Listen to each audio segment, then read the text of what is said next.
پہلا سوال یہ ہے کہ کیا ضعیف احادیث کو کسی بھی موقع پر مثلا کوئی صحیح سند والی حدیث نہ ملے تو ضعیف حدیث کو قبول کیا جا سکتا ہے یا نہیں؟ مزید وضاحت فرما دیں۔ زبردست۔ دیکھیں جی، پہلا تو اس کی میں نے وضاحت ایک تو کر دی کہ امام مسلم نے مقدمے میں لکھ دیا اصول محدثین پر یہ بات کہ نہ تو حلال و حرام کے لیے اور نہ ہی جو ہے وہ امر بالمعروف و نہی عن المنکر کے لیے اور نہ ہی ترغیب اور ترہیب یعنی فضائل کے لیے ضعیف روایت نہیں دی جائے گی۔ اچھا، اب بات یہ ہے کہ اگر کہیں پر ہمیں کوئی صحیح حدیث نہیں ملتی کسی موضوع پر تو ضعیف روایت نہیں لی جائے گی، بلکہ کسی صحابی کا عمل جو ہے اس کو فوقیت دی جائے گی۔ اگر صحابی کا عمل بھی نہ ملے پھر تابعی کا عمل لے لیا جائے، تابعی کی بھی نہ ملے تو تبع تابعی کا، خیر القرون کا۔ اس کی میں ایک مثال آپ کو دیتا ہوں۔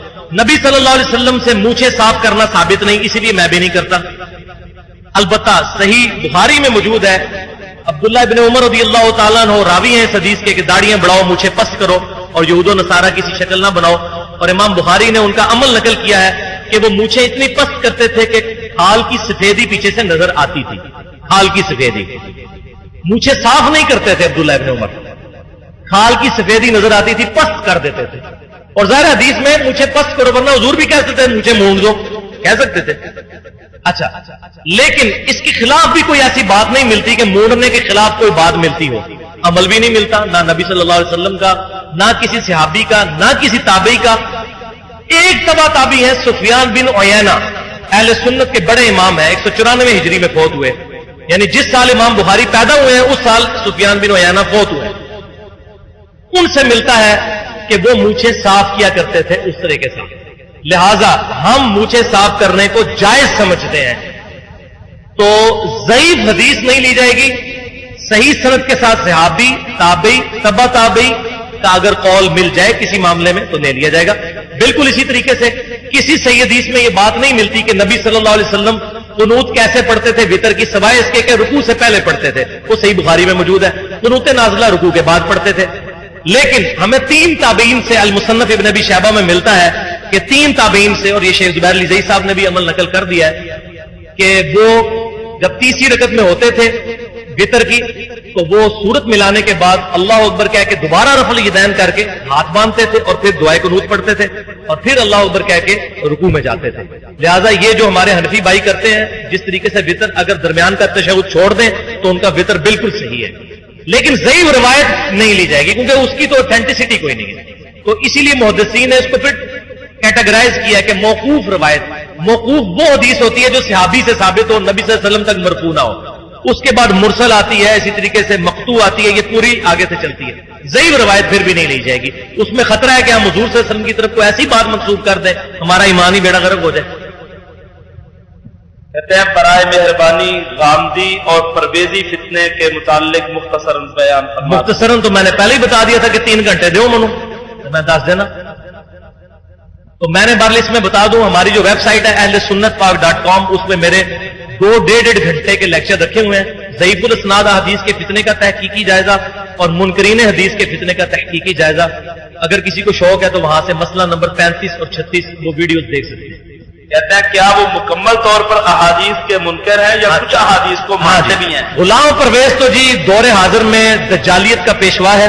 غامدی صاحب کا مسئلہ ڈیفرنٹ ہے، غامدی صاحب کچھ احادیث کو مانتے ہیں، اکثر کو مانتے ہیں اور کچھ کو نہیں مانتے، لہذا ان کے اندر تو اصلاح کا مادہ موجود ہے۔ غلام پرویز کا معاملہ ڈیفرنٹ ہے، وہ تو سرے سے ہی احادیث کے معاملے میں بالکل ننگا ہے۔ تو غامدی صاحب کا پرابلم کچھ اور ہے، وہ میں نے اپنے داڑھی والے لیکچر میں بھی اور حیات مسیح اور نزول مسیح پہ میں نے 1.25 گھنٹے کا لیکچر دیا ہے، اہل سنت پاک.com پہ رکھا ہے، وہاں پہ میں نے ان کی کمزوریاں بتائی ہیں۔ بل غامدی صاحب اور غلام پرویز ایک نہیں ہے، غامدی صاحب خود لیکچرز ریکارڈ کروایا ہے، غلام پرویز جو ہے وہ گمراہ ترین انسان تھا، وہ تو قرآن کی بھی تعریف کی ہے غلام پرویز نے۔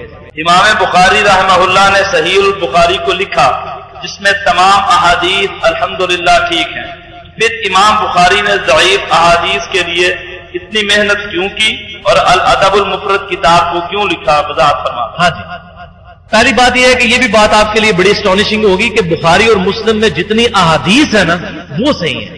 بخاری اور مسلم میں ضعیف اقوال موجود ہیں جن کو ہم صحیح نہیں مانتے۔ مثلا صحیح بخاری میں سورۃ المائدہ کی تفسیر میں ایک قول ہے کہ ابن عباس کی طرف منسوب ہے اور بغیر سند کے لکھا ہوا ہے کہ وہ کہتے تھے عیسیٰ علیہ السلام فوت ہو چکے ہیں، وہ قادیانی بھی وہاں سے پیش کرتے ہیں. تو میں نے اپنے لیکچر میں بھی اس کی وضاحت کی ہے کہ بخاری اور مسلم میں جس کی سند بیان ہوگی وہی حدیث صحیح ہوگی. امام بخاری امام مسلم نے یہ چیزیں کیوں نقل کی؟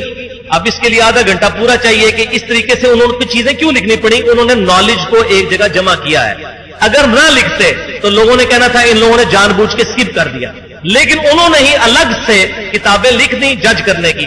جو میرے خیال سائنس کے اسٹوڈنٹ اس بات کو سمجھ سکتے ہیں کہ آپ کو پتا ہے جب تک کیلکولیٹر نہیں تھے, مجھے یاد ہے میٹرک میں نے 92 میں کیا, اس زمانے میں وہ لاگ کی ایک کتاب ملتی تھی.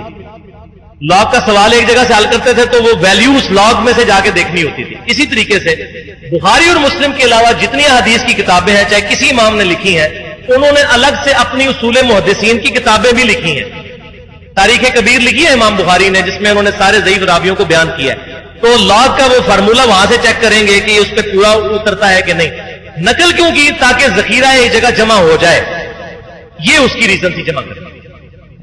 صحابہ کرام کے اقوال کے حوالے سے صحیح اور مستند کتاب کون سی ہے بیان فرمانا. ہاں جی, سب سے مستند تو کتاب بخاری اور مسلم ہے, لیکن اس میں اقوال تھوڑے ملتے ہیں. اور یہاں پر میں ضمناً ایک بات عرض کر دوں, یہ بعض لوگ کہتے ہیں جی ہم نبی صلی اللہ علیہ وسلم کے مقابلے پر صحابی کا قول بھی نہیں مانیں گے, تو یہ سخت گستاخانہ جملہ ہے. کبھی کسی صحابی نے حضور صلی اللہ علیہ وسلم کے عمل کے خلاف نہیں کیا, یہ میرا چیلنج ہے, یاد رکھیے گا. اور یہ جو روایت مسند احمد سے پیش کرتے ہیں نا, وہ بھی آدھی روایت پیش کرتے ہیں. اگر کسی صحابی نے عمل کیا بھی ہے تو دوسرے نے اس کی توجہ دلائی تو وہ پیچھے ہٹ گیا. جیسا جامعہ ترمذی میں آتا ہے کہ سیدنا عمر نے حج تمتع پہ پابندی لگائی تو عبداللہ ابن عمر نے کی تو وہ پیچھے ہٹ گئے. اسی طریقے سے بخاری اور مسلم میں حضرت عثمان غنی رضی اللہ تعالیٰ عنہ نے اپنے زمانے میں حج تمتع پہ پابندی لگی تو مولا علی رضی اللہ تعالیٰ عنہ نے خط لکھا حضرت عثمان کو کہ میں کسی بھی شخص کے کہنے پر نبی صلی اللہ علیہ وسلم کی سنت نہیں چھوڑ سکتا, چاہے آپ ہی ہوں امیر المومنین. تو سیدنا عثمان پھر پیچھے ہٹ گئے. تو خلفائے راشدین یا صحابہ کرام کو اگر کوئی غلطی بتائی جاتی تھی وہ پیچھے ہٹ جاتے. لہذا آج کی ڈیٹ میں صحابہ حجت ہے, آج کی ڈیٹ میں, کیونکہ اگر ان سے کوئی غلطی ہوئی تھی, رپورٹ ہوئی ہے, صحابہ نے ان کی اصلاح کر لی ہوئی ہے. تراویح والے مسئلے میں بھی حضور نے 3 دن قیام اللیل کیا مسجد میں, یہ صحابہ کا اجماع ہے جو ہم لے کر چل رہے ہیں. ورنہ تو وہ جماعت المسلمین والے تو کہتے ہیں یہ بدعت ہے 27 دن پڑھنا, تو ہم کہتے ہیں نہیں, صحابہ حجت ہے ہمارے لیے. صحابہ اگر حجت نہیں تو پیچھے کون حجت ہے؟ دین پورے کا پورا جس طرح ہمارے دین کی اتھینٹسٹی پروفٹ کی زبان پہ ہے, اللہ کے ریفرنس ہے, اسی طریقے سے ہم تک جو حضور صلی اللہ علیہ وسلم کا دین پہنچا ہے وہ صحابہ کرام علیہم رضوان کی محنت سے پہنچا ہے. لہذا وہ اس معاملے میں بالکل حجت ہے. اس حوالے سے یہ ذہن میں رکھیں, صحابہ کرام علیہم رضوان احادیث کے حوالے سے. اور وہ مجھے بتا رہا ہوں, وہ مسند احمد میں آپ نے اکثر سنا ہوگا کہ عبداللہ ابن عباس نے کہا کہ میں تمہیں حدیث بیان کرتا ہوں اور تم کہتے ہو کہ ابو بکر اور عمر کا یہ قول ہے, قریب ہے تم پر آسمان سے پتھر برس پڑے. یہ آدھی روایت بیان کرتے ہیں. آگے اس تابعی نے کہا تھا اللہ کی قسم اے ابن عباس, ابو بکر اور عمر آپ سے زیادہ رسول اللہ کی سنت کی اتباع کرنے والے تھے. تو ابن عباس خاموش ہو گئے. تھی آج تک گل سنی کسی مولوی کو؟ یہ ادھی روایت بیان کرتے تھے مسند احمد کو, قریب آسمان سے پتھر برس پڑے کہ میں تمہیں حدیث سناتا ہوں اور تم ابو بکر عمر کے قول کی بات کرتے ہو. آگے سے تابعی نے کہا اللہ کی قسم اے ابن عباس, ابو بکر عمر آپ سے بڑھ کر سنت کی اتباع کرنے والے تھے. تو صحابہ کے اقوال پہ جو حدیث کی جو سب سے بڑی کتاب ہے جو مسند احمد سے بھی بڑی ہے وہ ہے المصنف ابن ابی شیبہ, جس میں 38,000 احادیث اور صحابہ کے اقوال اور تابعین کے موجود ہیں. جو امام بخاری اور امام مسلم کے استاد ہیں, اور امام مسلم نے 1,500 حدیثیں یعنی 20% آف صحیح مسلم روایت ہی امام ابن ابی شیبہ سے ہے. 235 ہجری میں فوت ہوئے. یہ صحابہ کے اقوال اور صحابہ کے اعمال کی سب سے بڑی کتاب ہے المصنف ابن ابی شیبہ. یہ کتاب ابھی اردو میں ترجمہ نہیں ہوا, ظاہر ہے وہ بہت بڑی کتاب ہے 38,000, لیکن کسی ایک مکتبہ نے شروع کیا ہوا ہے, امید ہے کہ انشاءاللہ اس کا ترجمہ آ جائے گا. کہتے ہیں کہ 15 شعبان یعنی نصف شعبان والی جو رات کی عبادت کے حوالے سے روایات پیش کی جاتی ہیں, کیا وہ صحیح ہیں؟ جی, یہ جو روایت ہے جی ڈاکٹر پہل قادری صاحب کا میں لیکچر سن رہا تھا, میں مختلف اسکالرس کو سنتا رہتا ہوں, سب کو سنتا ہوں. انہوں نے جامعہ ترمذی سے یہ حدیث پڑھی شعبان کی 15ویں رات والی کہ اللہ تعالیٰ آسمان دنیا پر نزول فرماتا ہے اور بنی بکر اور کلب کی بھیڑوں اور بکریوں کے بالوں کے برابر لوگوں کی مغفرت کر دیتا ہے. اچھا یہ پڑھ رہے تھے نا, اس کے آگے نا ایک دم وہ رک گئے, جھجک کے نا رک گئے. کیوں؟ آگے لکھا تھا امام ترمذی نے کہ روایت منقطع ہے. اور امام بخاری بھی اس حدیث کو صحیح نہیں کہتے. اب مجھے بتائیں کتنا بڑا ظلم ہے کہ ایک بندہ ترمذی کھول کے یہ حدیث پڑھ رہا ہے اور آگے سے وہ روایت پوری نہیں پڑھ رہا. لہذا شب برات یا شب قدر یا لیلۃ القدر، یہ سارے جتنے بھی نام بولے جاتے ہیں یہ صرف ایک رات کے بارے میں ہے، وہ رمضان کے آخری عشرے کی طاق راتوں میں سے ہے. اسی کے بارے میں آتا ہے فیہا یفرق کل امر حکیم.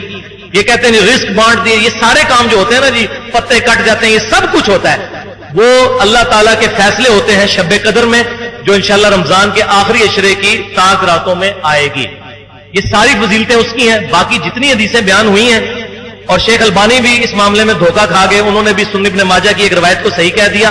اس روایت میں 2 راوی مدلس ہیں اور ان سے روایت کر رہے ہیں، اور سما کی تصریح کوئی نہیں ہے. اور ہمارے جو بھائی وہ اس کو لے کے چلتے ہیں، کہتے ہیں البانی نے صحیح کہا ہے. تو میں یہ بات کرتا ہوں، نہ البانی کی ماننی ہے، نہ زبیر علی زئی کی ماننی ہے، اصول محدثین کی ماننی ہے. اگر ہم اصول محدثین کی، ہم نے صحیح مسلم سے پڑھا کہ مدلس کی آن والی روایت سما کی تصریح کے بغیر ضعیف ہے، تو ضعیف ہے. تو روایت اس پہ کوئی صحیح نہیں ملتی، ضعیف روایتیں بہت ہیں. اور اگر کوئی کہتا ہے مدلس کی آن والی روایت صحیح ہوتی ہے، تو وہ میں نے بتا دیا، جو اپنے جعلی نسب پہ فخر کرے اس کو کہو کہ dash dash dash dash dash. کہتے ہیں کہ موبائل فون پر ملنے والے میسیجز میں حدیث کی روایت اور کتاب کا ذکر ہوتا ہے، اور اگر وہ روایت ثابت نہ ہو تو لکھنے والے کی کیا سزا ہے، اور سزا خدا کے حضور ہوگی یا دنیا میں؟ وضاحت فرما دیں. تو استغفار جناب، جس نے نبی صلی اللہ علیہ وسلم کی طرف جھوٹی بات منسوب کی، اپنا مقام دوزخ میں دیکھ لے. اور یہ اکثر جو یہ میسیجز آتے ہیں، یہ آپ نے ایک میسیج سنا اور پڑھا ہوگا اکثر کہ جی میں علم کا شہر ہوں، علی اس کا دروازہ ہے، ابو بکر اس کی دیواریں ہیں، اور فلاں اس کی چھت ہے، اور لکھا ہوتا ہے بخاری شریف. یہ دنیا کی کسی حدیث کی کتاب میں موجود نہیں. ہاں پہلا حصہ ہے جامعہ ترمذی میں علم کا شہر ہوں، علی اس کا دروازہ ہے، لیکن امام ترمذی نے لکھ دیا یہ حدیث ضعیف ہے. باقی یہ جو جوڑا ہوا ہے نا ابو بکر دیواریں، یہ تو کہیں لکھا بھی نہیں ہوا. تو لہذا جو بھی یہ میسج آئے، اور بے شک اس کے نیچے نمبر بھی لکھا ہو، کیونکہ آپ تو پتہ ہے آپ کو، جب کئی اتنے علاقہ غیر کے اندر مولوی پکڑے گئے ہیں جو لوگوں کو اس چیز کی ترغیب دلاتے ہیں کہ مسلمانوں پہ خودکش حملے کرو. ایک تو ہے جو قتال کی بات کرتے ہیں کافروں سے، ان کی بات نہیں میں کر رہا، لیکن مسلمان پر، مسلمان فوج پہ حملے کرو، پاکستانی فوج پہ، پاکستان کے، میں بھی، ہمارے بھی اٹامی انرجی کے اداروں میں ہر چوتھے دن ایک فیکس گمنام آئی ہوتی ہے کہ بم مار دیں گے. حالانکہ وہاں پہ 80% بندے جو ہیں وہ پریکٹسنگ مسلمان بیٹھے ہوئے ہیں، لیکن یہ ہمیں وہ سمجھتے ہیں، یہ مولوی برین واشنگ کرتے ہیں. اور کئی مولوی پکڑے گئے ہیں جن کو بعد میں چیک کیا ان کے ختنے بھی نہیں ہوئے، ہندوؤں کے ایجنٹ ہیں. تو یہ اس طریقے سے یہ ایجنٹ ہیں جو یہ چیزیں پھیلا رہے ہیں. لہذا کسی کو اگر شوق ہے کسی کو میسج کرنے کا، حدیثوں کی بجائے قرآن کی آیت کے ترجمے کریں جو قرآن آپ کے پاس موجود ہے. اور اگر حدیث کرنے کا شوق ہے تو حدیث کی کتابیں خود خریدیں اور اس کا ترجمہ پڑھ کے پھر میسج کریں. ورنہ یہ نیکی کے بجائے گناہ کھٹنے والی بات ہے. وہ میں نے بخاری اور مسلم کی متفق علیہ حدیث ہے، جس شخص نے میری طرف جھوٹی بات منسوب کی اپنا مقام دوزخ میں دیکھ لے.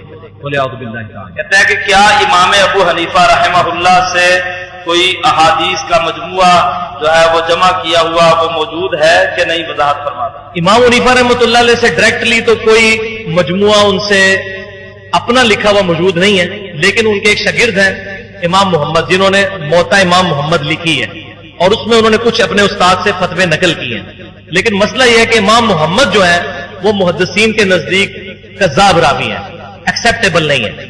اسی لیے کسی حدیث کی کتاب میں آپ کو امام محمد سے حدیثیں نہیں ملیں گی. حالانکہ امام شافعی کے استاد ہیں، لیکن ان کے اندر جامعہ کے عقائد اور بات کچھ اور خرابیاں آ گئی تھیں. امام حنیفہ رحمۃ اللہ علیہ کی طرف جتنی باتیں منسوب کی جاتی ہیں ان میں سے اکثر باتیں غلط ہیں. اور اگر کوئی کہتا ہے ان کے شاگردوں کی ہر بات ماننی ہے تو اس کے لیے بھی پھکی لے لیں. امام ترمذی رحمۃ اللہ علیہ نے عبداللہ ابن مسعود کی جو حدیث ہے نا بغیر رفع الیدین والی، اس کے ساتھ لکھا ہے کہ عبداللہ ابن مبارک فرماتے ہیں، امام حنیفہ کے شاگرد 181 ہجری میں فوت ہوئے، عبداللہ ابن مبارک امام حنیفہ کے شاگرد، وہ کہتے ہیں جو رفع الیدین کے ساتھ نماز پڑھتا ہے رکوع میں جاتے وقت اور رکوع سے اٹھتے وقت، اس کی حدیث ثابت ہے جو عبداللہ بن عمر رضی اللہ تعالیٰ عنہ سے ان کے بیٹے نے نقل کی. اور جو رفع الیدین نہیں کرتا اس کی حدیث ابن مسعود رضی اللہ تعالیٰ عنہ والی ثابت ہی نہیں ہے. تو لہٰذا امام حنیفہ کے شاگرد تو کہہ رہے ہیں کہ بغیر رفع الیدین والی اکلوتی حدیث وہ ثابت نہیں، اور امام ترمذی نے خود ساتھ نقل کیا. تو پھر یہ جو بات صحیح سند ثابت ہے وہ میں نے آپ کو بتا دیا. تو ان کی اپنی کوئی کتاب موجود نہیں ہے، ان کی طرف منسوب کچھ فتاوا جات غلط قسم کے پبلک کے اندر عام ہے. ہم امام حنیفہ رحمۃ اللہ علیہ کو اہل سنت کے ائمہ میں سے مانتے ہیں، اگرچہ حدیث کی فیلڈ کے وہ ایکسپرٹ نہیں تھے، لیکن فقہ میں وہ بہت بڑے امام تھے، اس میں کوئی شک نہیں ہے، اور ان کے فتاوی جات ہم جو بھی کتاب و سنت کے مطابق ایکسپٹ کرتے ہیں۔ مثلا امام حنیفہ رحمۃ اللہ علیہ کا فتویٰ ہے کہ بیوی کو ہاتھ لگانے سے وضو نہیں ٹوٹتا، امام شافعی کہتے ہیں ٹوٹ جاتا ہے۔ اب جب ہم نے حدیث چیک کی تو صحیح بخاری میں امام بخاری رحمۃ اللہ علیہ، اور یہ اکثر لوگ کہتے ہیں امام بخاری مقلد تھے امام شافعی کے، امام بخاری نے امام شافعی کے بھی خلاف باب باندھا ہے صحیح بخاری میں، انہوں نے تو کسی کو نہیں چھوڑا، جو بات حدیث کے خلاف ہے انہوں نے لکھ دی۔ تو انہوں نے وہ روایت نقل کی کہ سیدہ عائشہ کہتی ہیں حجرہ تنگ تھا، میں سامنے لیٹی ہوتی تھی، نبی صلی اللہ علیہ وسلم جب نماز پڑھتے تھے سجدے میں جانے لگتے تھے تو میرے پاؤں کو ٹوتے تھے، میں اپنے پاؤں سمیٹ لیتی تھی تو آپ صلی اللہ علیہ وسلم نماز مکمل کرتے تھے۔ اس سے امام بخاری نے یہ رزلٹ نکالا کہ وضو کی حالت میں کوئی شخص اپنی بیوی کو ہاتھ لگا لے تو وضو نہیں ٹوٹتا۔ اور ابو داؤد تو اس سے بھی بڑھ کر لے کے آیا، سیدہ عائشہ کہتی ہیں کہ نبی صلی اللہ علیہ وسلم وضو کی حالت میں بھی اپنی بیوی کا بوسہ لے لیتے تھے اور اپنے وضو کا اعادہ نہیں کرتے تھے۔ اس سے بھی آگے بات، اس معاملے میں ہم امام حنیفہ رحمۃ اللہ علیہ کے فتوے کو بالکل صحیح مانتے ہیں، امام شافعی رحمۃ اللہ کا موقف غلط ہے۔ تو جہاں پر جس کا بھی، اور وہ بھی بدنیتی کے ساتھ نہیں، ان تک بات نہیں پہنچی ہوگی، تو ہم سارے اماموں کو مانتے ہیں، لیکن بعض لوگ صرف ایک کو مانتے ہیں باقی سب کا انکار کرتے ہیں۔ تو ہم اماموں کو بھی مانتے ہیں اور اماموں کی بھی مانتے ہیں۔ اماموں کی کیا ہے کہ ہماری کوئی بات کتاب و سنت یا صحابہ کے قول کے خلاف ہے اس کو چھوڑ دو، تو ہم اماموں کو بھی مانتے ہیں اور اماموں کی بھی مانتے ہیں۔ یہ اماموں کو بھی نہیں مانتے، اماموں کی بھی نہیں مانتے، امام ایک کو مانتے ہیں، ایک کو۔ کہتے ہیں کہ اگر صحیح بخاری کی کوئی حدیث ضعیف نہیں تو صحیح بخاری میں یہ حدیث موجود ہے کہ جس نے دین میں کوئی اچھا کام شروع کیا تو لوگوں نے ان پر کیا تو انہیں بغیر کمی کے ثواب ملے گا۔ یہاں تو بدعت حسنہ کی دلیل ملتی ہے، وضاحت فرما دیں۔ بالکل ملتی ہے جی، 3.5 گھنٹے کا لیکچر میں نے دو ہفتے پہلے ریکارڈ کرایا اسی حدیث کے اوپر۔ یہ بخاری میں نہیں پہلی بات ہے حدیث، یہ 4 طرق ہیں، صحیح مسلم میں حدیث ہے، اور اس میں بدعت حسنہ نہیں ہے۔ وہ حدیث اس طرح ہے کہ نبی صلی اللہ علیہ وآلہ وسلم مسجد نبی میں بیٹھے ہوئے تھے، کچھ نیو مسلم آئے بڑے غریب، اور حدیث کے الفاظ ہیں ان کے جسم پہ کپڑا بھی نہیں تھا، پھٹے پرانے کپڑے اور ننگے پاؤں، ان کے پاؤں پہ چھالے پڑے ہوئے تھے، جوتیاں بھی نہیں تھی، اور حضور صلی اللہ علیہ وسلم کے الفاظ ہیں جریر بن عبداللہ رضی اللہ تعالیٰ عنہ کے، حضور کا چہرہ مبارک کا رنگ بدل گیا، حریص علیکم بالمؤمنین رؤوف الرحیم۔ آپ فوراً اندر گئے گھر میں پریشانی کے حال میں، پھر باہر آئے، پھر بلال کو کہا اذان دو، نماز کا ٹائم ہو چکا تھا، آپ صلی اللہ علیہ وسلم نے نماز پڑھائی، نماز پڑھانے کے بعد آپ ممبر پر آئے اور آپ نے آ کر آیت پڑھی، سورہ نساء کی پہلی آیت، اے لوگو اس رب کا تقوی اختیار کرو جس نے تمہیں ایک جان سے پیدا کیا اور اسی سے تمہارا اس کا جوڑا بنایا، اور پھر اس جوڑے سے کثیر جو ہے انسان زمین پر پھیلا دیے، اس کا تقوی کرو، اختیار کرو، جس کے واسطے سے تم ایک دوسرے سے سوال کرتے ہو۔ پھر آپ نے سورہ حشر کی آیت پڑھی کہ اے لوگو اللہ کا تقوی اختیار کرو اور ہر جان یہ دیکھے کہ اس نے آخرت کے دن کے لیے آگے کیا مال بھیجا ہے اللہ کے ڈیوائن بینک میں۔ پھر حضور صلی اللہ علیہ وسلم فرمایا صدقہ کرو، خواہ ایک کھجور ہو، خواہ کچھ گندم ہو، خواہ کچھ کپڑا ہو، کچھ بھی ہو، صدقہ کرو اور آخرت کے لیے محفوظ کر لو۔ ترغیب دلائی تاکہ غریب مسلمانوں کی۔ تو ایک انصاری صحابی فوراً گھر گئے، تو انہوں نے گھر کا سارا سامان سمیٹا اور ایک بڑی سی بوری میں ڈالا، اور صحابہ کہتے ہیں وہ بوری کو اٹھا کر مسجد میں لائے اور اتنی وزنی تھی کہ بڑی مشکل سے اس کو گھسیٹتے ہوئے مسجد میں لا رہے تھے، اور آپ صلی اللہ علیہ وسلم کہ چہرہ مبارک جو ہے حدیث کے الفاظ ہے سونے کی طرح چمکنا شروع ہو گیا اس صحابی کو دیکھ کر۔ اس نے لا کے مسجد نبوی کے سین میں لا کے اپنا گھر کا سامان رکھا۔ جب انہوں نے اتنا سامان رکھا باقی صحابہ کو بھی جذبہ ہوا، وہ بھی گھر سے گئے جا کر سامان لا کر رکھنا، اور مسجد نبوی میں ڈھیر لگ گیا۔ اس وقت آپ نے فرمایا جس نے اسلام میں اچھی سنت کو جاری کیا جو بھی اس پر عمل کرے گا اس کو ثواب ملے گا، اور جس نے اسلام میں برے طریقے کو جاری کیا اس پہ یہ بدعت حسنہ نہیں ہے، سنتن حسنتن اور سنتن سیئتن ہے، اچھا طریقہ۔ تو اس صحابی نے اچھا طریقہ کیا پہل کی، آج بھی سن لیں، میں نے آج کے دور میں کتنے اچھے طریقوں کی مثال دی ہے۔ مثلا ہوائی جہاز پہ حج کا سفر کرنا اچھا طریقہ ہے۔ 4 مہینے میں انسان ذلیل ہو کے پہنچتا تھا، اب 4 گھنٹے میں آپ جدے پہنچ جاتے ہیں۔ جدے سے مکے آپ 2 رات اور 1 دن میں پہنچتے تھے اور آپ 50 منٹ میں پہنچ جاتے ہیں، یہ اچھا طریقہ ہے۔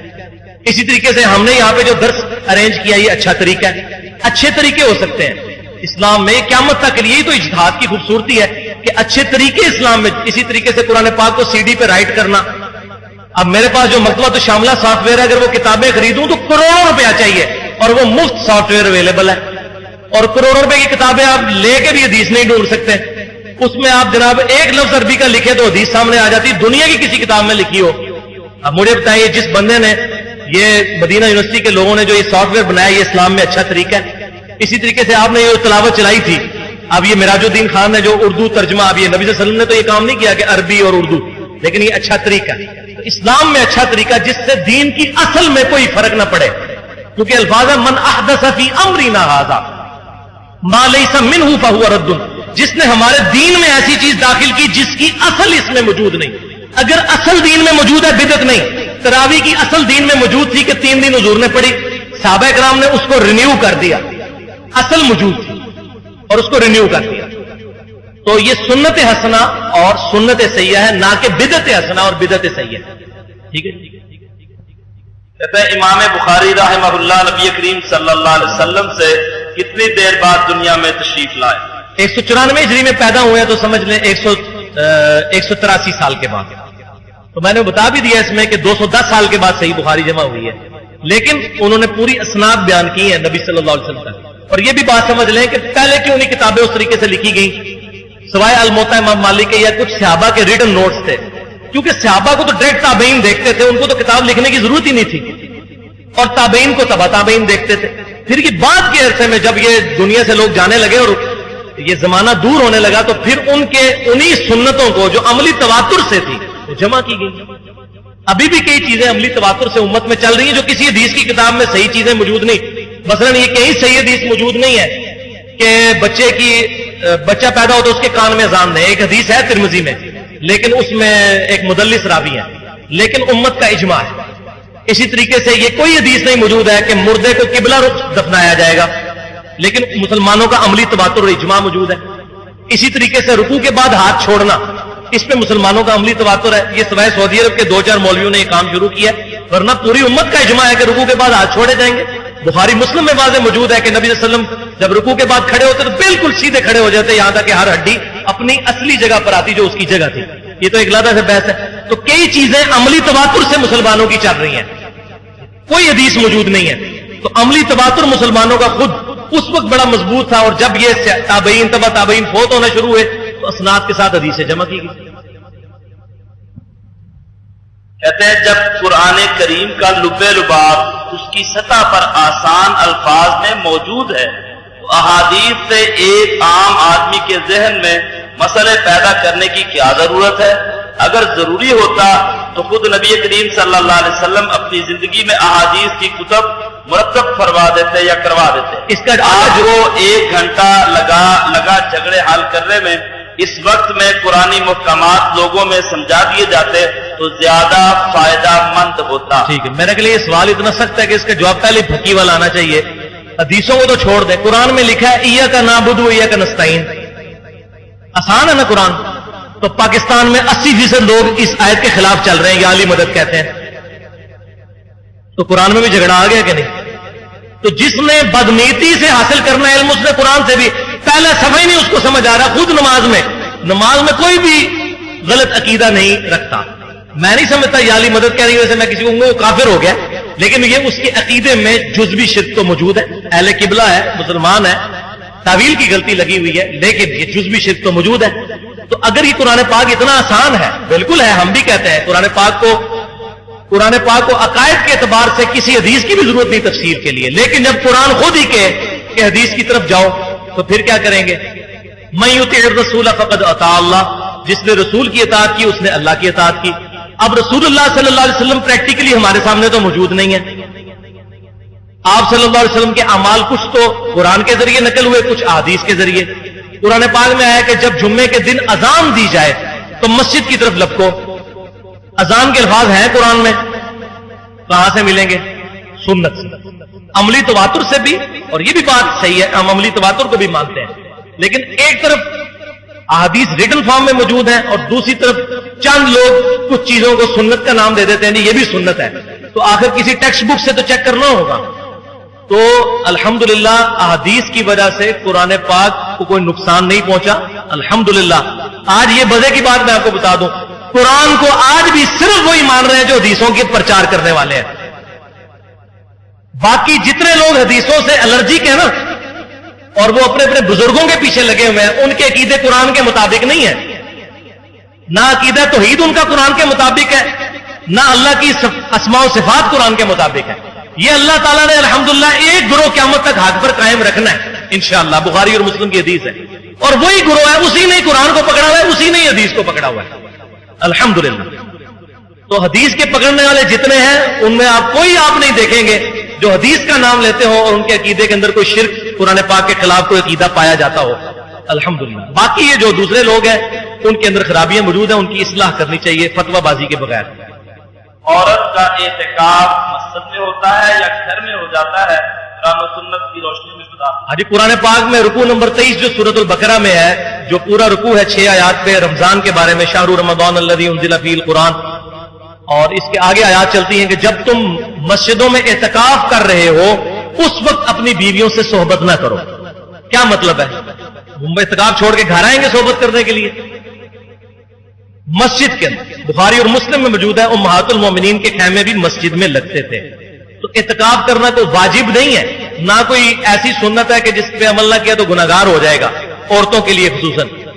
تو عورتوں کو مسجد میں ہی اعتکاف کرنا چاہیے۔ ابھی بھی مسجد نبوی میں اور بیت اللہ شریف میں عورتیں مسجد میں ہی اعتکاف کرتی ہیں الگ جگہ پہ، پاکستان میں بھی ایسی مسجدیں موجود ہیں۔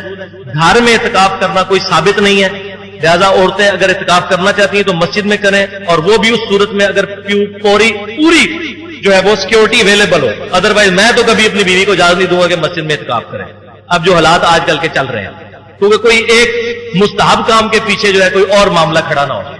تو جہاں پر فل سیکیورٹی ہو وہاں پر ہی عورت اعتکاف کرے مسجد میں، ادروائز گھر کے اندر اتنا ضرور ثابت ہے بخاری اور مسلم سے کہ نبی صلی اللہ علیہ وسلم کے صحابہ کرام خصوصاً صحابیات، ایک حدیث بخاری مسلم میں ملتی ہے، ایک صحابیہ نے کہا یا رسول اللہ صلی اللہ علیہ وسلم آپ میرے گھر چلے، میں نے آپ کے لیے کچھ کھانا بنایا ہے، آپ گھر کے کونے میں نماز پڑھ دیں، اس متبرک جگہ کو میں اپنے لیے مصلی بنا لوں گی، میں وہاں پر عبادت کیا کروں گی بیٹھ کے۔ تو حضور صلی اللہ علیہ وسلم نے وہاں پر جا کے نماز پڑھی، اور وہ انہوں نے بیت المسجد گھر میں، اور گھر میں یہ ایک حصہ مخصوص رکھنا چاہیے، یہ نہیں کہ جہاں دل کیا تو مصلی ڈال دیا۔ سنت یہی ہے صحابہ کی کہ گھر میں ایک حصہ مخصوص کریں نماز پڑھنے کے لیے، عورتوں کے لیے، بدلتے نہ رہیں۔ اور پرانے زمانے میں ابھی تو اتنا رواج نہیں ہے، لیکن میں نے الحمدللہ اپنی دادی ماں کو دیکھا ہے کہ وہ ایک لکڑی کے، اس وقت تو لوگوں کو جہیز میں بھی وہ بنے بنائے جو ہے وہ مسلے ملا کرتے تھے لکڑی کے، تو وہ ایک گھر کے کونے میں ہوتے تھے، اسی کے اوپر جس نے بھی نماز پڑھنی ہوتی تھی اس پہ آ کے جائے نماز پہ نماز پڑھتا تھا۔ تو یہ سنت ہے صحابہ کی،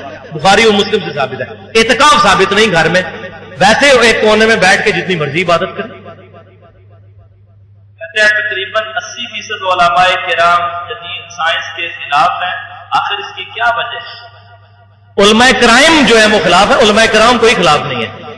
کرائم انگریزی والا کوئی نہیں، علماء کرام کوئی سائنس کے خلاف نہیں ہے، جن بیچاروں کو سمجھ نہیں وہ علیحدہ بات ہے، ورنہ تو آپ دیکھ لیں آج ڈاکٹر ذاکر نائک، میں سمجھتا ہوں کچھ ان سے غلطیاں ہوئی، لیکن اوورآل اللہ تعالیٰ کی حجت ہے دنیا پہ اس وقت، جس طریقے سے انہوں نے کتاب و سنت کی خدمت کی ہے اور سائنٹیفک فیکٹس کے حوالے سے، لہذا سائنس کے کوئی خلاف نہیں ہے۔ اگر آپ یہ کہتے ہیں کہ کو ایجوکیشن کے خلاف ہونا سائنس کے خلاف ہونا ہے، تو مجھے بتائیں سائنس کی کس کتاب میں لکھا ہے کہ عورتیں اور مرد ایک جگہ بیٹھ کے جب پڑھیں گے تو پھر ہی سائنس سمجھ آئے گی؟ یا میڈیکل کی تعلیم عورتیں اور مرد کو ایجوکیشن میں حاصل کریں گے تو ہی ہوگا؟ ہمارے پاکستان میں بھی کتنی یونیورسٹیاں ہیں میڈیکل کی جو عورتوں کی الگ ہے، وہ اس چیز کے علماء خلاف ہوتے ہیں، سائنس کے کوئی خلاف نہیں ہے۔ اور یہ بات بھی یاد رکھیں، وہ حدیث بھی من گھڑت ہے کہ عورتوں کو لکھنا نہ سکھاؤ، وہ حدیث صحیح نہیں ہے بلکہ جھوٹی حدیث ہے۔ عورتیں لکھنا جانتی تھی حضور کے زمانے کے اندر بھی صلی اللہ علیہ وسلم، اور صحابہ کرام بھی، اور عورتوں کی تعلیم کے کوئی خلاف نہیں ہے، لیکن اگر کوئی تعلیم کو یہ کہتا ہے کہ عورتوں اور مردوں کی اکٹھی تعلیم ہو، یہ بات غلط ہے، اس چیز کے خلاف ہے، سائنس کے کوئی خلاف نہیں ہے۔ جن علماء کو بیچاروں کو سمجھ نہیں ہے ان کی علیحدہ بات ہے، اور اب یہ لوگوں میں اتنے شعور آ رہا ہے۔ ابھی تو کچھ عرصہ پہلے تک یہ حالت تھی کہ لوگ انگریزی زبان کو بھی سمجھتے تھے انگریزوں کی زبان ہے، حالانکہ سورہ الحجرات میں اللہ تعالیٰ کہتے ہیں ہم نے تمہیں مختلف زبانوں میں، وہ نسل اور خاندانوں میں بانٹا ہے تاکہ تمہاری پہچان ہو سکے، لیکن ان اکرمکم عند اللہ اتقاکم، پرہیزگار ہی اللہ کے حضور جو ہے اسی کی عزت ہے۔ تو یہ زبانیں ہیں جتنی یہ ساری اللہ کی ہیں، چاہے عربی ہو اردو ہو، بلکہ میں کہتا ہوں اس وقت مسلمانوں کی عربی کے بعد سب سے بڑی کتابوں کے اعتبار سے زبان جو ہے اردو ہے، اور کوئی دنیا کی زبان اتنی بڑی زبان نہیں اسلام کی خدمت کے حوالے سے جو اردو ہے، تیسرے نمبر پہ انگریزی ہے۔ تو سائنس کے کوئی خلاف نہیں۔ میں نے تو یہاں 3 سال پہلے ایک لیکچر بھی دیا تھا، 2 سال پہلے، who is Allah in the light of latest scientific facts, سائنسی تحقیق کی روشنی میں, تو کوئی خلاف نہیں ہے. کہتے ہیں کہ والدین یا گھر میں سے بڑے سامان لانے کے لیے بازار وغیرہ بھیجیں, کیا اس میں سے جو پیسے بچے رکھ لیتے ہیں یہ حرام ہے یا ان کے لیے اس کا استعمال جائز ہے؟ اس کا جواب وضاحت کیا کرنی, صحیح مسلم کی حدیث ہے, گناہ وہ جو تیرے دل میں کھٹکے اور تو اس چیز سے ڈرے کہ لوگ اس عیب پر مطلع ہوں. حضور نے ایک بات کے اندر سمندر کوزے میں بند کر دیا, صحیح مسلم کی, گناہ وہ جو تیرے دل میں کھٹکے اور تو اس چیز سے آر محسوس کرے کہ کوئی اس پر مطلع ہو. اگر وہ سمجھتے ہیں کہ ان کے ماں باپ کو یہ پتہ چل گیا تو ان کے لیے مصیبت کھڑی ہو جائے گی, تو گناہ یہ سیدھا سا فارمولہ ہے. کہتے ہیں پشاور والے روزہ سعودیہ کے ساتھ رکھتے ہیں جبکہ قربانی پاکستان والوں کے ساتھ کرتے ہیں, کیا ان کا یہ عمل قرآن و سنت کی روشنی میں صحیح ہے؟ میرا خیال ہے اب کے پی کے والوں کو معاف کر دینا چاہیے, اس دفعہ انہوں نے ہمارے ساتھ ہی رکھا ہے تو اس دفعہ ان کو بینیفٹ آف ڈاؤٹ دے دیں. باقی حقیقت بات ہے کہ وہ صرف ضد میں اڑے ہوئے ہیں اور وجہ کوئی نہیں ہے. سائنٹیفکلی بھی آج چاند کے پورے سافٹ ویئر اویلیبل ہیں, اور یہ جب چاند نکالتے ہیں اکثر اوقات یقین کریں کہ چاند پیدا ہونے سے پہلے ہی غروب ہو چکا ہوتا ہے, سورج کے غروب ہونے سے پہلے 36 گھنٹے سے کم کا چاند کبھی نظر نہیں آتا. یہ 16 گھنٹے کا چاند بھی دیکھ لیتے ہیں, اور 16 گھنٹے کا چاند کا مطلب ہے کہ سورج بعد میں غروب ہوگا, چاند پہلے مغرب میں غروب ہو جائے گا. پتہ نہیں کیسے نظر آ جاتا ہے. تو یہ سعودی عرب کے ساتھ چکر نہیں ہے, ہر بندے نے, بخاری اور مسلم میں حدیث ہے, اپنے علاقے کی رویت کا اعتبار کرنا ہے. اب سافٹ ویئر بھی موجود ہے, اب یہ صرف ایک ضد بازی, میرا خیال ہے مفتی منیب الرحمان صاحب کو ہٹا دیں گے تو شاید پھر جو بندی چاند مان لیں گے. ابھی ان کو یہ کہ بریلویوں کا چاند ہے, شاید یہ وجہ ہوگا, کیونکہ ساری فرقہ واریت کی لعنت ہے نا. حالانکہ اس کمیٹی میں بریلوی, دیوبندی, اہل حدیث, شیعہ ساروں کے بڑے بڑے علماء موجود ہیں جو پوری دیانتداری کے ساتھ فیصلہ کرتے ہیں, اور یہ فیصلہ سامنے آتا ہے. تو آپ کو میں ایک اور حیران کن بات بتا دوں, یہ بھی آپ آج لے جائیں, ایک بڑی حیران کن بات جو مجھے خود ہی ایک خان نے بتائی. وہ کہتا ہے جی میری زندگی میں پشاور میں کبھی 30 روزے نہیں ہوئے. یہ بالکل آپ یاد رکھیں, آپ خود پٹھان ہے لیکن پڑھا لکھا انجینئر, داڑھی رکھی, تبلیغی جماعت کا ہے. میں نے کہا وہ کیوں؟ کہتا ہے آپ دیکھتے ہو یہ ہمیشہ چاند پہلے نکالتے ہیں اور عید بھی پہلے کرتے ہیں. وہ کہتے ہیں ان کو شوق ہے کہ پہلے چاند نکلے, جلدی جلدی رمضان شروع, اور پھر رمضان سے تنگ بھی جلدی آتے ہیں, عید بھی جلدی کرتے ہیں. کہتے ہیں سب سے بڑا ثبوت ہے. اتنا بڑا اس میں اتفاق کیسے ہے کہ کہتا ہے میری ہوش میں 20 سالوں میں کبھی کے پی کے میں 30 روزے نہیں ہوئے, ہمیشہ ہی 29 ہوتے ہیں. یہ آپ نے بات یاد رکھنی ہے. اب یہ بالکل صحیح ہے. پھر میں نے بھی 5-6 سال غور کیا, میں نے کہا واقعی یار ہمارے جب بھی 30 ہوئے ان کے ضرور 29 ہوئے ہیں, اور ویسے ان کے 29 ہی ہوتے ہیں. اتنا بڑا اس میں اتفاق کیسے ہو سکتا ہے کہ 29 ہی ہوں ہمیشہ؟ کہتے ہیں کہ ایک شخص اپنی ماں کا نافرمان ہے, اس کی ماں اس سے دنیا سے ناراض ہو کر چلی گئی, یعنی فوت ہو گئی ہیں. اب یہ شخص نماز پڑھے, کیا اس کو اللہ تعالیٰ معاف کر دے گا یا کہ نہیں؟ اور کیا اس کی جو نمازیں اور اس کی نیکیاں ہیں اس میں سے اس کے والدین کے لیے بھی اجر ہوگا کہ نہیں, قرآن و سنت کی روشنی میں؟ ہاں جی, اب یہ رسالہ ثواب پہ اگلی بار رسالہ ثواب پہ لیکچر رکھتے تو میں بتاؤں گا کہ صحیح حدیث موجود ہے کہ اولاد کے نیک اعمال کا ثواب والدین کو آٹومیٹکلی ملتا ہے. اور اولاد جب سنن ابن ماجہ میں, بخاری اور مسلم میں بھی کتنی حدیث ہیں, لیکن ابن ماجہ کی ایک بڑی روایت زبردست ہے کہ نبی صلی اللہ علیہ وسلم فرماتے ہیں, اس کو شیخ البانی نے بھی صحیح کہا ہے, شیخ زبیر علی زئی صاحب نے بھی, کہ اللہ تعالیٰ ایک بندے کا جنت میں درجہ بلند کرتا ہے. تو بندہ کہتا ہے یا اللہ میں نے تو کوئی نیک عمل نہیں کیا تھا جس کے بدلے یہ میرا اب درجہ بلند ہوا ہے. تو اللہ تعالیٰ فرماتا ہے کہ تیرے بیٹے نے تیرے لیے دنیا میں استغفار کی ہے, اس کی وجہ سے میں جنت میں تجھے یہ اجر دے رہا ہوں. تو اولاد اگر ماں باپ ناراض ہو کے فوت ہوئے ہیں تو مرنے کے بعد بھی ماں باپ کو راضی اس طرح کیا جا سکتا ہے کہ ان کے لیے زیادہ سے زیادہ نیک عمال کرے, اللہ تعالیٰ ان تک آپ کے نیک عمال اور صدقہ اور خیرات کا ثواب پہنچائے گا. تو وہ انشاءاللہ اللہ تعالیٰ ان کو خود بخود قیامت دن آپ سے راضی کر دے گا, ان کے لیے دعائیں مغفرت کریں. توبہ کا دروازہ موت کے غرغرے سے پہلے پہلے کھلا ہوا ہے انشاءاللہ. کہتے ہیں اگر کوئی لڑکی چھپ کے عدالت میں نکاح کرتی ہے اور بعد میں والدین کسی اور جگہ نکاح کر دیتے ہیں اور کچھ عرصہ بعد لڑکی عدالت والے نکاح کے ساتھ چلی جاتی ہے, کون سا نکاح جائز اور کون سا غلط ہے, اور کون سے نکاح سے اس کی اولاد جو ہے وہ ٹھیک ہوگی؟ جی, بخاری اور مسلم کی متفق علیہ حدیث ہے کہ آپ صلی اللہ علیہ وسلم نے فرمایا کہ ولی کی اجازت کے بغیر عورت نکاح نہیں کر سکتی, اور ولی اس کا ہوگا باپ نہیں ہے تو اس کا بڑا بھائی ولی ہوگا, کوئی بھی نہیں, پھر والدہ ہوگی بعد میں. تو ولی کی اجازت کے بغیر کبھی عورت اپنا نکاح, یہ کورٹ میرج کرنا بالکل حرام ہے احادیث کی روشنی میں, اور اسی سے فتنوں کا دروازہ کھلا ہوا ہے. جس کا دل کرتا ہے. یہ تو فتوا دینا بڑا آسان ہے, اگر کسی کی اپنی بچی بھاگ جائے نا پھر اس سے پوچھیں کہ یہ فتوا صحیح ہے کہ غلط ہے. اس سے ایک انارکی معاشرے میں پھیل جائے گی. اور عورتیں ویسے بھی کم عقل ہوتی ہیں ان کا, کیونکہ معاشرے میں ایکسپوئر نہیں ہوتا. مرد تو پھر بھی باہر تھوڑی سی ہوشیاری سیکھ جاتے ہیں. عورتیں جو چند ایک چیزیں کسی میں خوبی دیکھی اس کے ساتھ بھاگ گئیں. لہذا میں ہمیشہ پریفر کرتا ہوں کہ کوئی بھی عورت اپنے باپ کی مرضی کے بغیر کہیں پر خود نکاح کرنے کی کوشش نہ کرے, کیونکہ ماں باپ ایکسپیرینس ہوتے ہیں, ان کو بہتر پتا ہوتا ہے. ان کی مرضی کے ساتھ جو نکاح ہوتا ہے وہ پھر بعد میں وقت بتاتا ہے کہ یار میرے ماں باپ نے میرے لیے صحیح ڈیسیژن کیا تھا. خالی شکل و صورت اور یہ اس طریقے سے یہ شبات تو نہیں دیکھنا. شادی کے بعد تو کئی ایک اور ایشوز, اکنامیکل ایشوز اور باقی سوشل ایشوز سامنے آ جاتے ہیں. تو یہ اس قسم کے جو کورٹ میرج ہے یہ بالکل حرام ہے جی. اور اگر کسی عورت نے کیا ہے تو وہ فوراً اس کا تو نکاح باطل ہے. ویسے اس کے بعد جو اس کے ماں باپ نکاح کریں گے وہی نکاح اس کا صحیح ہوگا. کہتے ہیں کہ کسی آدمی کی بیوی فوت ہو جائے تو کیا خامد خود اپنی بیوی کو قبر میں اتار سکتا ہے یا نہیں اتار سکتا؟ بالکل جی, مولا علی نے سیدہ فاطمہ کو خود اپنی مبارک ہاتھوں سے قبر میں اتارا. بلکہ مصنف ابن ابی شیبہ میں ہے کہ سیدنا علی نے حضرت فاطمہ کو غسل بھی دیا ہے. ادھر تو کہتے ہیں نکاح ٹوٹ جاتا ہے. اندازہ کرو نکاح کو ٹوٹ جاتا ہے, نکاح کیسے ٹوٹ سکتا ہے؟ وہ عورت مر گئی, وہ اس کی بیوی کی حیثیت سے دنیا سے گئی ہے, آخرت میں بھی انشاءاللہ اس کی بیوی اٹھے گی. تو مرد اپنی بیوی کو, بلکہ سب سے سوٹیبل یہی ہے کہ خاوند اپنی بیوی کو غسل دے. اس سے بڑا تو اس کا محرم راز ہی کوئی نہیں ہے. سورۃ البقرہ میں آیا کہ تمہاری بیویاں تمہارا لباس ہے اور تم ان کا لباس ہو. لباس اور جسم کا کوئی پردہ ہی نہیں ہوتا. تو عورت کو غسل بھی دے سکتا ہے خاوند اور اس کو قبر میں بھی اتار سکتا ہے. سیدنا علی نے حضرت فاطمہ کو خود اتارا اور غسل بھی خود دیا. صحیح بخاری میں قبر میں اتارنے کا ذکر ہے, المصنف ابن ابی شیبہ میں غسل دینے کا ذکر صحیح سند کے ساتھ موجود ہے. بلکہ دارالسلام والوں نے جو نماز نبوی چھاپی ہے اس میں یہ حوالہ بھی دیا ہے. تو سیدنا علی رضی اللہ تعالیٰ عنہ کا عمل ہمارے لیے بہت بڑی حجت ہے. اور یہاں پہ یہ بات بھی یاد رکھیں, صحیح مسلم میں حدیث ہے انٹرنیشنل نمبرنگ کے مطابق 639 کہ سیدہ عائشہ سے کسی نے مسئلہ آ کے پوچھا کہ بتائیں کہ موضوع پر مسح کی مدت کتنے دن تک ہے.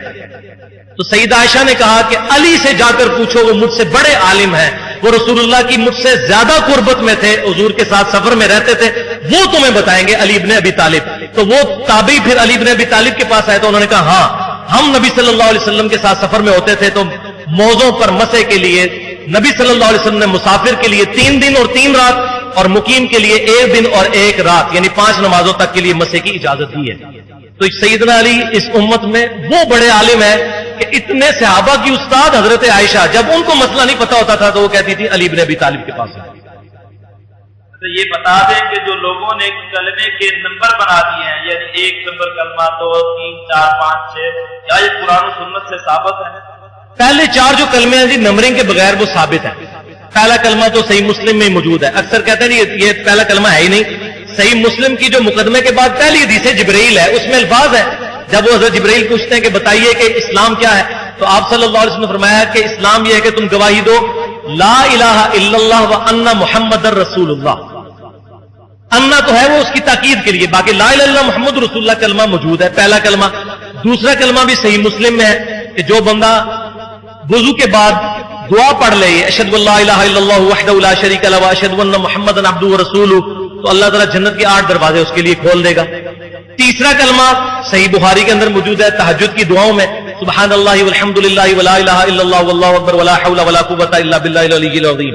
یہ پورا کلمہ صحیح بخاری میں ہے. اور صحیح مسلم میں اتنا موجود ہے کہ آپ صلی اللہ علیہ وسلم فرمایا اللہ تعالیٰ کو سب سے بڑھ کر محبوب کلمات جن پر سورج شروع ہوتا ہے وہ ہے سبحان اللہ والحمد للہ ولا الہ الا اللہ واللہ اکبر, جو صلاۃ و تسبیح میں ہم پڑھتے ہیں یہ کلمہ.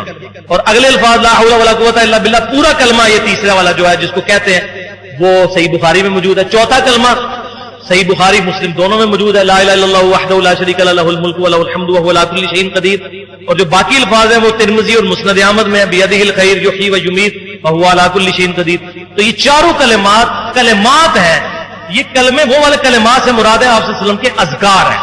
باقی جو نمبرنگ کی ہوئی ہے نا یہ نمبرنگ کوئی ثابت نہیں ہے, نمبرنگ شمری والا. اور آخری 2 کلمے بھی جو ہیں وہ بھی ثابت نہیں کی. اور نکاح کے لیے 6 کلمے آنا بھی ضروری نہیں ہے, مسلمان ہونا ضروری ہے. کہتے ہیں نبی کریم صلی اللہ علیہ وسلم اپنے بال مبارک خود کاٹتے تھے یا کسی اور سے کٹواتے تھے؟ اگر کسی اور سے کٹواتے تھے تو اس کا نام کیا ہے؟ ہاں جی کئی صحابہ ہیں جنہوں نے کاٹے. بخاری اور مسلم میں حدیث ہے حجۃ الوداع کے موقع پر نبی صلی اللہ علیہ وسلم نے سیدنا طلحہ رضی اللہ تعالیٰ عنہ کو اپنے مبارک بال دیے تھے کہ صحابہ میں تبرکن تقسیم کریں. صحیح بخاری میں ملتا ہے کہ نبی صلی اللہ علیہ وسلم نے جب فتح مکہ کے موقع کے اوپر آپ صلی اللہ علیہ وسلم نے اس کے بعد جو آپ صلی اللہ علیہ وسلم حج کے لیے تشریف لائے تو آپ کا جو حلق ہے وہ حضرت معاویہ رضی اللہ تعالیٰ عنہ نے جو ابو سفیان کے بیٹے تھے انہوں نے کیا. لہذا حضرت معاویہ رضی اللہ تعالیٰ عنہ کی فضیلت میں جو میں سمجھتا ہوں سب سے اگر کوئی مسند روایت ہے وہ یہی ہے کہ سیدنا معاویہ رضی اللہ تعالیٰ عنہ کہتے ہیں کہ میں نے اپنے تیر کے ترکش کے بال کے ساتھ وہ جو اینڈ پہ جو اس کے وہ لوہا لگا ہوتا ہے اس سے نبی صلی اللہ علیہ وسلم کے مبارک جو سر سے بال مونڈے تھے. تو آج صحابہ کرام مونڈا کرتے تھے اور تبرکن صحابہ میں تقسیم بھی ہوا کرتے تھے. اس کے علاوہ بھی اور صحابہ موجود ہیں کہ جنہوں نے نبی صلی اللہ علیہ وسلم کے مبارک بال کاٹے ہیں. کہ رسول کریم صلی اللہ علیہ وسلم سے بال کٹوانے کی جو دورانیہ ہے وہ کتنا ہے, کتنی دیر بعد بال کٹوائے جائیں جسم کے بال؟ ایک تو صحیح مسلم میں حدیث ہے نا کہ آپ صلی اللہ علیہ وسلم نے فرمایا کہ 10 چیزیں فطرت سے ہیں. اس میں داڑھی بڑھانا, مونچھوں کا پس کرنا, کلی کرنا, مسواک کرنا, ختنہ کروانا, اور اسی میں آتا ہے زیر ناف بال صاف کرنا اور بغلوں کے بال صاف کرنا. اور اس کے ساتھ ہی صحیح مسلم میں حدیث ہے انس بن مالک کہتے ہیں کہ آپ صلی اللہ علیہ وسلم نے زیر ناف بال اور بغلوں کے نیچے بال کاٹنے کے لیے ہمارے لیے حد مقرر فرمائی تھی 40 دن. 40 دن یہ جو کہتے ہیں چاول کے دانے جتنے ہو جائیں اس کی یہ کوئی روایت نہیں, 40 دن. ویسے آپ صلی اللہ علیہ وسلم عموماً ہر ہفتے جو ہے وہ جمعے والے دن ان بالوں کو صاف کیا کرتے تھے. اس کے علاوہ جو سر کے بال ہیں نا جی, ان کے بارے میں یہ ہے کہ سر آپ صلی اللہ علیہ وسلم نے زلفیں رکھی ہوئی تھی اور آپ صلی اللہ علیہ وسلم کی کبھی زلفیں آدھے کان تک ہوتی تھی اور کبھی پورے کان تک. بخاری اور مسلم میں آتا ہے. اور بعض کا آپ کی زلفیں اتنی لمبی ہوتی تھی کہ شانوں سے ٹچ کرتی تھی, لیکن شان سے نیچے نہیں رکھ سکتے, کندھوں سے نیچے نہیں رکھ سکتے, وہ عورتوں کی مشابہت ہے. تو یہ مختلف آپ صلی اللہ علیہ وسلم رکھا کرتے تھے. تو آپ بال بس اتنے ہی کٹوایا کرتے تھے, یا آپ نے حج اور عمرے کے موقع پر حلق کروایا. اس کے علاوہ اتنی آپ صلی اللہ علیہ وسلم کو ایسا ضرورت نہیں پڑتی تھی کیونکہ پورے بالوں مبارک زلفیں رکھی ہوئی تھی نا. کہتے ہیں کہ ہمارے معاشرے میں نماز پڑھنے والے افراد میں سے کچھ افراد کہتے ہیں کہ ہاتھ جو ہے وہ سینے پہ باندھنے چاہیے اور نبی کریم صلی اللہ علیہ وسلم کی یہ سنت ہے, جبکہ کچھ لوگ کہتے ہیں کہ ہاتھ ناک کے نیچے باندھنے چاہیے, یہ نبی صلی اللہ علیہ وسلم کی سنت ہے. کیا یہ بات اس دونوں میں سے کون سی بات صحیح ہے اور حوالے کے ساتھ اس کی وضاحت فرمائیں. دس دیں پھر کیڑی گل صحیح ہے, کیوں جی؟ ایک تیسری بھی ہے ہاتھ چھوڑ کے نماز پڑھنا. اچھا اب یہ بات یاد رکھیں کہ نبی صلی اللہ علیہ وسلم سے جو ہمارے ذخیرہ حدیث میں ہمیں حدیث ملی ہے نا جی صحیح, وہ دو چیزوں کے بارے میں ملتی ہیں. ایک موقوف روایت ہے, ایک مرفوع ہے. صحیح بخاری میں ہے کہ سال بن سعد رضی اللہ تعالیٰ عنہ کہتے ہیں کہ ہمیں اگلے زمانوں میں حکم دیا جاتا تھا کہ ہم اپنا دایاں ہاتھ بائیں زرہ پہ رکھیں. اور آگے تابعی کہتے ہیں کہ میرا گمان ہے کہ اگلے زمانے سے مراد وہ نبی صلی اللہ علیہ وسلم کا زمانہ لیتے تھے. دایاں ہاتھ بائیں زرہ پہ رکھیں. زرہ ہوتی ہے یہ درمیانی انگلی سے لے کر کونی تک. اور ابو داؤد و ترمذی میں موجود ہے کہ آپ صلی اللہ علیہ وسلم نے اپنا دایاں ہاتھ بائیں رس اور کف اور ساد پر رکھا. یہ رس کہلاتا ہے, یہ کف کہلاتا ہے, اور یہ ساد, اس پہ آپ نے ہاتھ رکھا. تو سینے پر یہ ہاتھ نہیں باندھنے ہوتے, ناف سے جسٹ اوپر جہاں پر یہ نیچرل اپنی پوزیشن پہ ہاتھ آتے ہیں, ناف سے کافی اوپر آ جاتے ہیں, چپا کے قریب اوپر آ جاتے ہیں, کیونکہ یہاں سے لے کر یہ نہر سے لے کر ناف تک یہ سینہ ہے. تو سینے سے مراد یہ ہے, یہ نہیں ہے سینے سے مراد, کیونکہ یہ پورے زرہ پہ رکھنا ہے ایسے. تو یہ ایسے ہاتھ رکھنا سنت ہے. جو ناف سے نیچے کی حدیث ہے وہ امام ابو داؤد نے نقل کی ہے اور ساتھ لکھا ہے اس میں عبد الرحمن بن اسحاق الکوفی راوی ہے جس کو احمد بن حنبل کہتے تھے. یہ راوی صحیح نہیں, یہ ضعیف راوی ہے. اب ابو داؤد کا حوالہ تو لکھتے ہیں لیکن ساتھ امام ابو داؤد کے کمنٹس نہیں بتاتے کہ انہوں نے لکھا یہ روایت صحیح نہیں ہے. اچھا دوسری جو چیز ہے وہ ہاتھ چھوڑ کے نماز پڑھنے کے بارے میں المصنف ابن ابی شیبہ میں ملتا ہے کہ عبداللہ ابن زبیر رضی اللہ تعالیٰ عنہ جو ہیں وہ ہاتھ چھوڑ کر نماز پڑھا کرتے تھے. نبی صلی اللہ علیہ وسلم سے ایک حدیث ہاتھ چھوڑ کے نماز پڑھنے کی ملی ہے, لیکن اس میں خصیب بن جوہدر راوی کذاب ہے. آپ صلی اللہ علیہ وسلم کے ریفرنس سے ہمیں ہاتھ چھوڑ کر نماز پڑھنے کی کوئی صحیح حدیث نہیں ملی. البتہ عبداللہ ابن زبیر سے ملی ہے. اسی طریقے سے محمد بن سیرین تابعی, حسن بصری, ابراہیم نخی اور کئی تابعین ہاتھ چھوڑ کر نماز پڑھا کرتے تھے. ہم ہاتھ باندھ کر نماز پڑھنے کو افضل سمجھتے ہیں. اگر کوئی ہاتھ چھوڑ کر نماز پڑھتا ہے تو اس کو بھی ہم جائز سمجھتے ہیں. بلکہ مفتی اعظم سعودی عرب نے بھی یہاں تک لکھ دیا کہ اگر کوئی بندہ ہاتھ چھوڑ کر نماز پڑھتا ہے تو وہ رکوع کے بعد بھی ہاتھ چھوڑے، اور اگر کوئی ہاتھ باندھ کر نماز پڑھتا ہے تو رکوع کے بعد بھی ہاتھ باندھے۔ تو میں یہ کہتا ہوں کہ ہم نبی صلی اللہ علیہ وسلم کی ساری سنتوں پر عمل کرتے ہیں، ہم ہاتھ چھوڑ کر بھی نماز پڑھتے ہیں اور ہاتھ باندھ کر بھی، رکوع سے پہلے ہاتھ باندھ کر نماز پڑھتے ہیں اور رکوع کے بعد ہاتھ چھوڑ کے نماز پڑھتے ہیں۔ ہم حضور کی ساری سنتوں پر الحمدللہ عمل کر رہے ہیں۔ تو ہاتھ چھوڑ کر نماز پڑھنا بدعت نہیں، کیونکہ صحابی سے ثابت ہے اور عام صحابی نہیں۔ عبداللہ ابن زبیر انٹرنیشنل نمبر کے مطابق 3950 المصنف ابن ابی شیبہ میں موجود ہے۔ شیخ زبیر علی رئی صاحب نے بھی اپنی کتاب میں لکھ دیا ہے، ڈرتے ڈرتے کہیں ان پہ فتویٰ نہ لگ جائے، انہوں نے لکھ دیا حدیث صحیح ہے، باقی انہوں نے جو تعویل کی ہے وہ صحیح نہیں ہے۔ انہوں نے کہا اس سے مراد رکوع کے بعد ہاتھ چھوڑنا ہے، حالانکہ امام ابن ابی شیبہ نے باب باندھا ہے وہ صحابہ اور تابعین جو ہاتھ باندھ کر نماز پڑھتے تھے، وہ صحابہ اور تابعین جو ہاتھ چھوڑ کر نماز پڑھتے تھے۔ تو بالکل واضح ہے کہ عبداللہ ابن زبیر عام بندے نہیں، انہوں نے نماز ابو بکر صدیق سے سیکھی اور ابو بکر صدیق نے نبی صلی اللہ علیہ وسلم سے، لہٰذا ہم اس کو جائز سمجھتے ہیں۔ اور ادھر ایک اور بات بھی یاد رکھیں کہ سجدوں کے درمیان رفع یدین کرنا بھی انس ابن مالک سے ثابت ہے۔ امام بخاری نے جوز رفع الیدین میں رفع یدین کے حق میں جو حدیثیں لکھی ہیں اس میں لکھا ہے انس ابن مالک جو نبی صلی اللہ علیہ وسلم کو 10 سال تک وضو کرواتے رہے، وہ 2 سجدوں کے درمیان بھی رفع یدین کرتے تھے۔ تابعین سے بھی ثابت ہے، ہم اس کو بدعت نہیں کہتے، جائز سمجھتے ہیں۔ افضل یہی ہے کہ نہ کریں، لہذا میرا یہ جملہ یاد رکھیں، میں نے اس پہ 2.25 گھنٹے کا لیکچر بھی دیا ہے رفع الیدین سے متعلق فرقہ وارانہ نظریات کا تحقیقی جائزہ، کہ پوری امت کی نماز کا طریقہ ایک ہے، چاہے اہل سنت ہو یا اہل تشیع، صرف حنفیوں کا طریقہ الگ ہے۔ حنبلی، مالکی، شافعی، اہل حدیث، اہل تشیع کی نماز کا طریقہ ایک ہے۔ شیعہ بھی نماز میں سجدے میں جاتے وقت پہلے ہاتھ لگاتے ہیں، بعد میں گھٹنے لگاتے ہیں۔ شیعہ بھی پہلی رکعت میں 2 سجدے کرنے کے بعد بیٹھ کر ہاتھوں کا سہارا لے کر اٹھتے ہیں۔ ہم اہل سنت بھی اسی طریقے سے نماز پڑھتے ہیں۔ اہل تشیع بھی رکوع میں جاتے وقت اور رکوع سے اٹھتے وقت رفع یدین کرتے ہیں، ہم بھی کرتے ہیں۔ فرق صرف 2 تھے، ایک ہاتھ چھوڑ کے نماز پڑھنا اور دوسرا سجدوں میں رفع یدین، وہ بھی اہل سنت سے ثابت ہے، وہ بھی بدعت نہیں۔ ایک آخری چیز ہے ٹکی والی، اور وہ بھی وہ چیز تو کچھ ٹھیک تھی لیکن ان کو بگاڑ دیا گیا۔ یہ بات صحیح ہے کہ آپ صلی اللہ علیہ وسلم ہمیشہ مٹی پہ سجدہ کرتے تھے، بخاری اور مسلم میں موجود ہے۔ وہ شب قدر والی رات جو آئی تھی تو آپ صلی اللہ علیہ وسلم کے ماتھے پر کیچڑ لگا ہوا تھا۔ افضل یہی ہے کہ زمین پر سجدہ کیا جائے۔ تو اہل تشیع چونکہ اس کو افضل سمجھتے ہیں تو انہوں نے وہ ٹکی سامنے رکھ لی کہ ہم قالین پہ جب نماز پڑھیں تو ٹکی پہ سجدہ کریں۔ میرے شیعہ کے بڑے بڑے علماء سے بات ہوئی، میں نے کہا مجھے ائمہ اہل بیت سے یہ بات ثابت کریں۔ انہوں نے کہا جی اہل بیت کے ائمہ سے یہ بات ثابت نہیں ہے، یہ ہمارے علماء نے فتویٰ دیا۔ تو میں نے کہا پھر یہ اجتہادی مسئلہ ہے، ہمارے لیے ماننا ضروری نہیں ہے۔ باقی وہ کربلا کی مٹی نہیں رکھتے، باقی ہمارا عقیدوں کا اختلاف اپنی جگہ، لیکن نماز کا طریقہ امت میں یہ اکثر لوگ یہ منکرین حدیث بھی کہتے ہیں، دیکھو جی حدیثوں نے اختلاف ڈال دیا ہے کہ نماز کے طریقے مختلف ہیں۔ کتابوں میں ایز فار آر بکس اہل سنت اور اہل تشیع کی کتابوں میں نماز کا ایک ہی طریقہ لکھا ہے۔ ایون مفتی اعظم ایران کا بھی فتویٰ میں نے پڑھا ہے، انہوں نے کہا ہے کہ اگر سعودی حکومت شیعہ کو یہ مجبور کرے کہ وہ ہاتھ باندھ کر نماز پڑھے تو ان پر لازم ہے کہ ہاتھ باندھ کر نماز پڑھیں تاکہ امت کی یونٹی شو۔ اور آپ حیران ہوں گے سعودی عرب میں شیعہ تو امام کعبہ کے پیچھے نماز پڑھتے ہیں، لیکن پاکستانی کتنے لوگ ہیں جو نماز نہیں پڑھتے۔ ادھر اتنی نفرتیں دلائی ہوئی ہیں، تو لہذا ٹالریشن کے ساتھ معاملہ چلنا چاہیے۔ تو میں نے بتا دیا کہ 2 ہی چیزیں ثابت ہیں، ہاتھ باندھنا اور ہاتھ چھوڑنا صرف جائز ہے، نبی صلی اللہ علیہ وسلم سے ثابت نہیں، ہم بدعت نہیں کہتے۔ افضل ہم ہاتھ چھوڑ کے اس کو ہاتھ باندھ کے نماز پڑھنے کو اور رکوع کے بعد ہاتھ چھوڑنے کو سمجھتے ہیں۔ ناف والا چکر ہی کوئی نہیں ہے، سیدھی سی بات، ناف کے ساتھ کوئی تعلق نہیں ہے، ناف پہ گئی ہے نماز۔ یہ عورتوں کا سینے پہ ہاتھ باندھنا بیان کیا جاتا ہے، یہ کہاں سے کیا جاتا ہے؟ عورتوں کی نماز تو بالکل ٹھیک ہے جو پڑھتی ہیں، عورتیں تو پاکستان کی ساری تقریباً نماز صحیح پڑھتی ہیں۔ وہ پہلی رکعت میں 2 سجدے کرنے کے بعد بیٹھ کے ہاتھوں کا سہارا لے کے دوسری رکعت کے لیے کھڑی ہوتی ہیں۔ وہ رفع یدین بھی اس طرح کرتی ہیں کہ انگلیاں کانوں کے برابر اور ہتھیلیاں کندھوں کے برابر آ جائیں۔ اور یہ بھی سمجھ لیں یہ جو بخاری میں آیا کہ کندھوں تک اور مسلم میں آیا کانوں تک، یہ ایک ہی بات ہے۔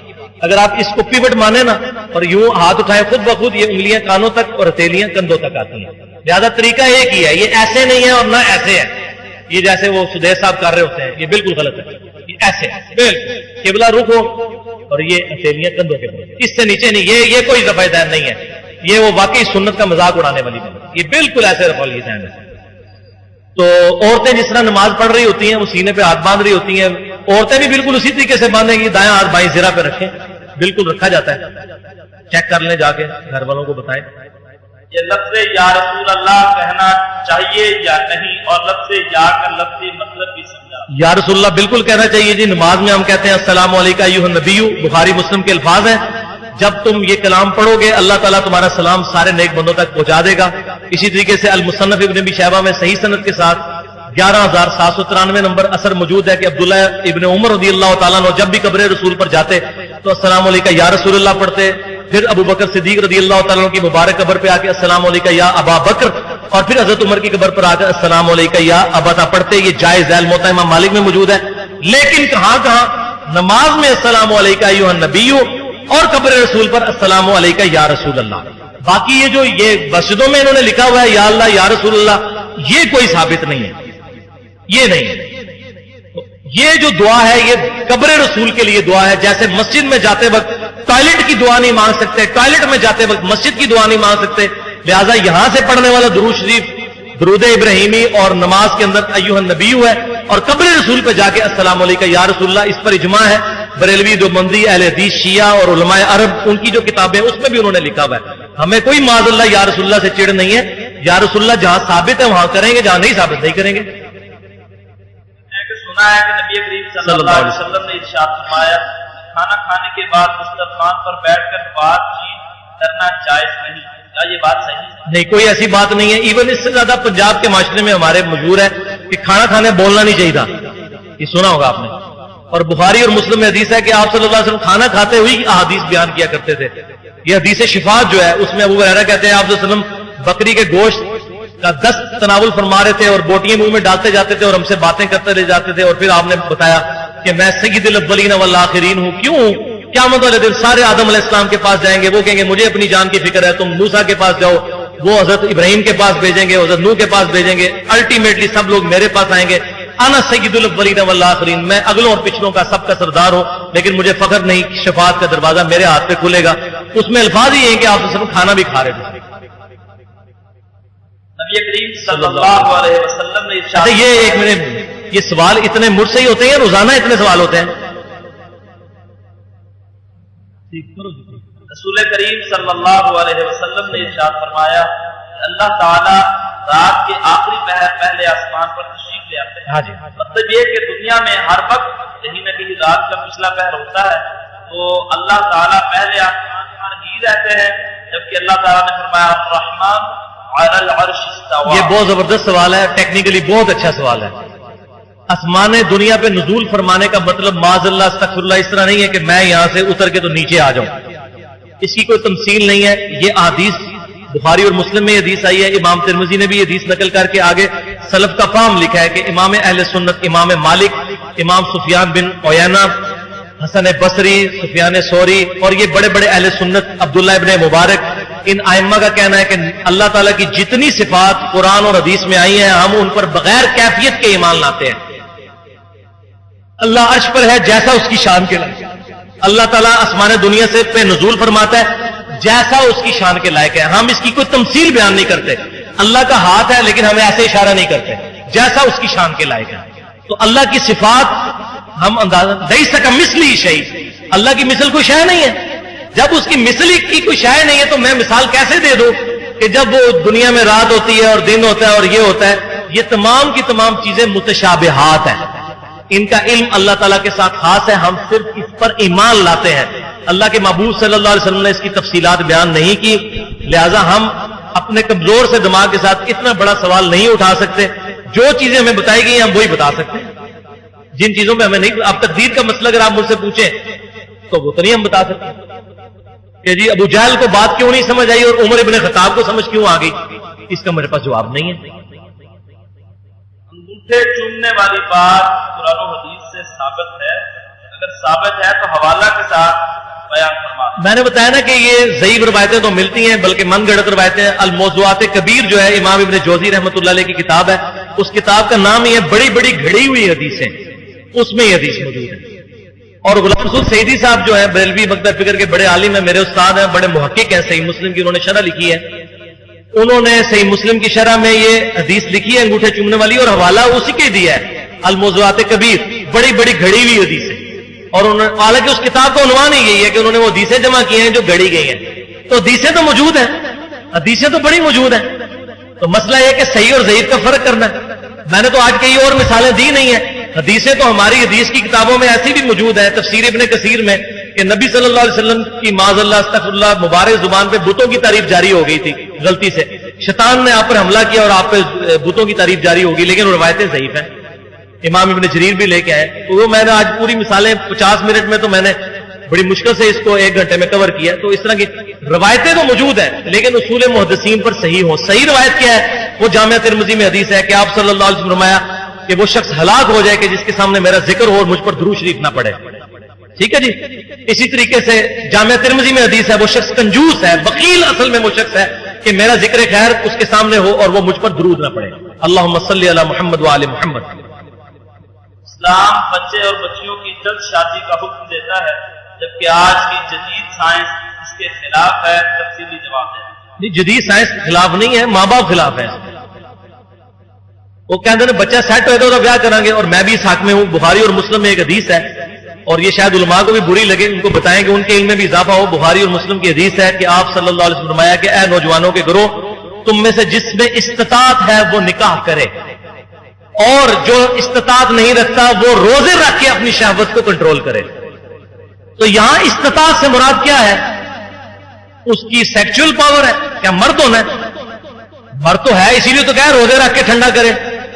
استطاعت سے مراد یہ ہے کہ وہ خرچہ بھی چلا سکتا ہو, گھر کے معاملات کو چلا. لہذا میں سمجھتا ہوں ہمارے پنجاب کے جو ماں باپ ہیں بڑے سمجھدار ہیں, وہ بالکل صحیح کرتے ہیں کہ بجائے کسی عورت کسی لڑکی کا گھر برباد کرنے کے, جب تک بچہ سیٹ نہیں ہوتا چلو اسی بہانے سے وہ سیٹ ہو جائے پھر اس کی شادی کی جائے. لیکن بچہ سیٹ ہے اور خام خواہ اس کی شادی لیٹ کر رہے ہیں, وہ تو غلط بات ہے. اور اپنے انہوں نے بیاہ 18 سال کی عمر چوئے ہوتے ہیں, تو بچہ اگر کہتے ہیں 28 سال کی عمر کہتے ہیں پتر ہالے کیڑی عمر تیری نکل گئی ہے. یہ ہوتا ہے ایسے. آپ نے کہا کہ میں کچھ دیر مسلک بریلوی سے متعلق رہا, تو اس کی آپ وجہ بتا سکتے ہیں کہ آپ کیوں اس کو چھوڑ کے دوسرے مسلک میں آئے؟ اس کی وجہ جو بخاری قرآن پاک میں لکھی ہے, بل وجدنا آبانا, میں نے اپنے ماں باپ کو اس میں پایا تھا. اگر ماں باپ قادیانی ہوتے تو میں قادیانی ہوتا. 10 سال میں سبز پگڑی بھی باندھتا رہا ہوں, دعوت اسلامی میں میرا وقت گزرا ہے.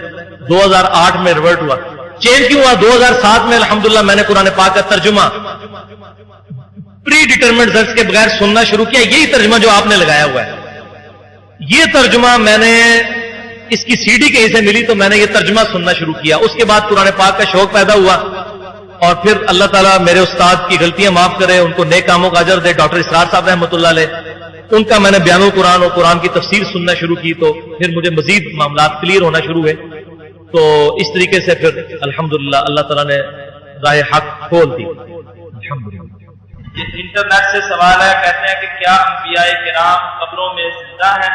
قرآن و حدیث کی روشنی میں بتا. جی, پوری امت کا اجماع ہے, اہل سنت کہلوانے والے تینوں گروہ, بریلوی, دیوبندی, اہل حدیث اور اہل تشیع کا بھی, کہ تمام نبی اپنی قبروں میں زندہ ہیں. جھگڑا صرف یہ ہے کہ ہمارے جو حنفی بھائی ہیں بریلوی اور دیوبندی, وہ کہتے ہیں دنیاوی زندگی کے ساتھ زندہ ہیں, اور ہم کہتے ہیں کہ وہ اخروی زندگی کے ساتھ زندہ ہیں. وَلَٰكِن لَا تَشْعُرُونَ, شہید بھی زندہ ہے لیکن تمہیں اس کی زندگی کا شعور نہیں ہے. تو نبی اپنی قبروں میں زندہ ہیں, ان کے جسم بھی سلامت ہیں.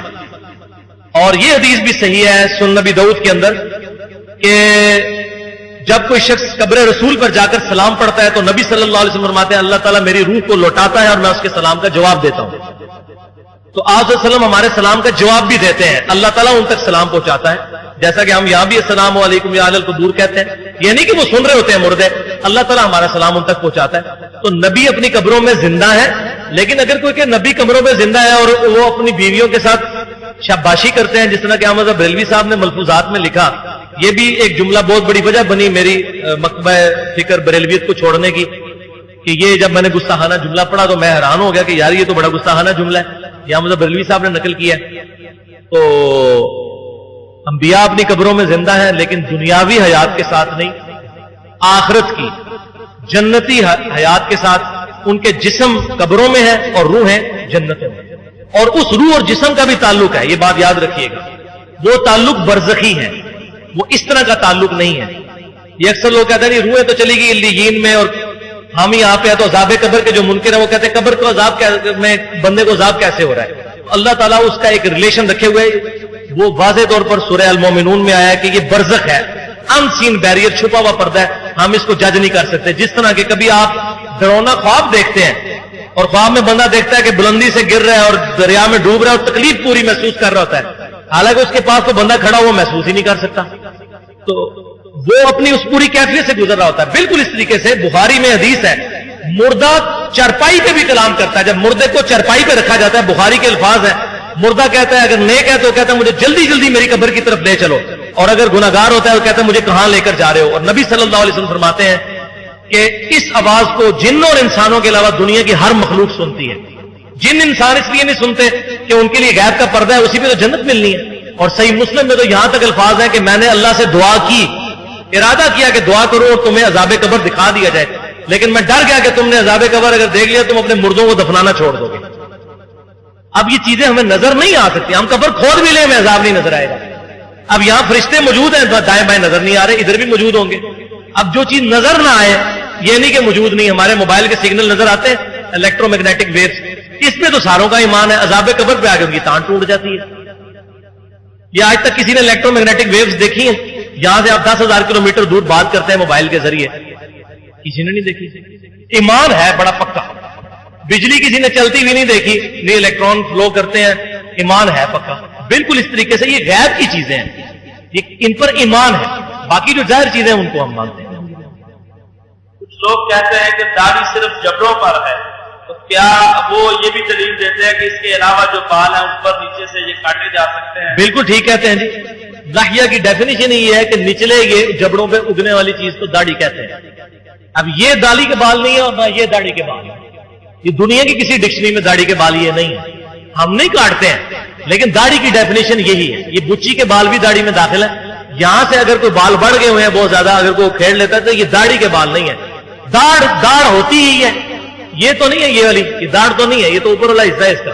تو داڑھی کے یہ بال اگر کوئی صاف کر لے تو جائز ہے، صحابہ سے ثابت ہے، ہم اس کو جائز سمجھتے ہیں، بدعت نہیں کہتے. اس طریقے سے مٹھی کے بعد اگر کوئی داڑھی کاٹتا ہے تو اس پہ صحابہ کا اجماع ہے. اور یہ بھی بات یاد رکھیں، 2 صحابہ ہیں صرف جنہوں نے حدیث داڑھی کی روایت کی ہے. اور یہ بورڈ، یہ ڈاکٹر ذاکر نائک نے ابتسام لائی ظہیر کو ٹی وی پہ خاموش کروایا ہے، اور بالکل صحیح خاموش کروایا. 2 صحابہ ہیں جنہوں نے داڑھی کی حدیث روایت کی، تیسرا کوئی صحابی نہیں. داڑھیاں بڑھاؤ اور مونچھیں پست کرو. اس کے ایک راوی ہیں عبداللہ ابن عمر اور دوسرے ہیں ابو ہریرہ. اور دونوں کے بارے میں، عبداللہ ابن عمر کے بارے میں تو بخاری میں آتا ہے اور ابو داؤد میں آتا ہے مطلقاً، اور ابو ہریرہ رضی اللہ تعالی کے بارے میں المصنف ابن ابی شیبہ میں کہ مٹھی کے بعد داڑھی کے بال کاٹا کرتے تھے. میں نہیں کاٹتا، یہ نہ سمجھے کہ میں اپنے لیے راہ ہموار کر رہا ہوں، لیکن صحابہ کا یہ عمل ہے. اور یہ اصول محدثین ہے کہ راوی حدیث اپنی حدیث کے فہم کو سب سے زیادہ جانتا ہے. داڑیاں بڑھاؤ، مجوسیوں کی مخالفت کرو. مجوسی داڑھی مڈاتے تھے، تو لہذا داڑھی کو اگنے دینا یہ ہے اصل میں واجب. کم از کم مٹھی رکھنا ہے سنت. اور مٹھی سے اگر کوئی بڑھاتا ہے اس نیت کے ساتھ کہ حضور صلی اللہ علیہ وسلم نے کبھی داڑھی کاٹی نہیں، وہ اس لیے نہیں کاٹی کہ آپ کی داڑھی بڑی ہی نہیں مٹھی سے زیادہ. وہ شمائل ترمذی میں ہے کہ آپ کی داڑھی یہاں تک تھی، نہر تک. یہ نہر اسے کہتے ہیں. یہ آپ کی قدرتی ہی مٹھی تھی، اور یہی وجہ تھی. یہ میں نے بات جب زبیر علی زئی صاحب بھی اس کے قائل ہیں، انہوں نے تو باقاعدہ میرے سوال جواب کی ویڈیو میں بھی کہا کہ اجماع ہے.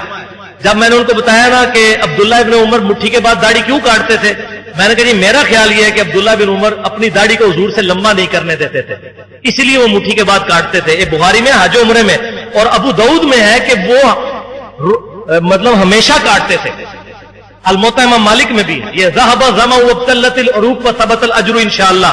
یہ پوری حدیث پڑھے نا تو اس میں کہ عبداللہ بن عمر ہمیشہ مٹھی کے بعد داڑھی کاٹتے تھے اور افطاری کے وقت پڑھتے تھے ذهب ظما وابتلت العروق وثبت الاجر. اے بھی حدیث دسی مولویوں نے یہ پوری حدیث اس طرح. عبداللہ بن عمر اتنے متبع سنت ہے کہ صحیح بخاری میں 10 حدیثیں ہیں کہ حضور کے سفر حج کے دوران جہاں جہاں حضور نے سفاری بٹھائی وہ وہاں سواری بھی بٹھاتے تھے. ان سے یہ بعید ہے کہ وہ مٹھی کے بعد داڑھی کاٹیں اگر اس کو حرام سمجھتے ہوں. وہ حرام نہیں سمجھتے تھے، اور حدیث کے راوی بھی ہیں. ہم مٹھی کے بعد داڑھی کاٹنے کو جائز سمجھتے ہیں، خود نہیں کاٹتے، لیکن کسی صحابی کو بدعتی نہیں کہتے. اس کی وجہ سے اگر کوئی نہیں کاٹنا چاہتا اس کو سلام. ہاں اب آپ یہ فقی بھی لے جائیں اس معاملے میں. شیخ البانی رحمۃ اللہ علیہ کا یہ موقف ہے کہ مٹھی کے بعد جو داڑھی رکھتا ہے اس کا داڑھی رکھنا حرام ہے. وہ کہتے ہیں مٹھی کے بعد کاٹنا واجب ہے.